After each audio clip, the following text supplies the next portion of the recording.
তোমরা সবাই জানো বিগত কয়েক বছর ধরে নিজের জন্মদিনে নিজের পছন্দের জিনিস, সেটা হচ্ছে কোনো গোল্ডের জিনিস, আমি নিজেকে গিফট করি। তো এই বছরও আমি চলে গিয়েছিলাম সোনার দোকানে। সেখানে গিয়ে বেশ কয়েকটা চোকার দেখছিলাম। এগুলো চোকার কাম নেকলেস বলে আই থিঙ্ক।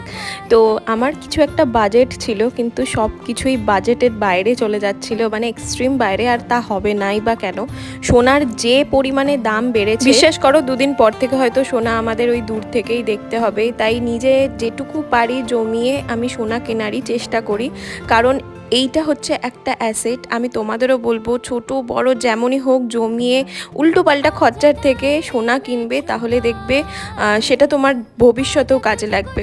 তো ফাইনালি আমি দুটো জিনিস নিয়েছিলাম, একটা আমাকে গিফট করা হয়েছিল আর একটা হচ্ছে আমি নিজের জন্মদিনে গিফট করেছি নিজেকে। সেটা হচ্ছে একটা ফিঙ্গার রিং। আমি আমার বড় ভ্লগে অলরেডি তোমাদের সাথে শেয়ার করেছি। তো চলো আজকের মতো টাটা।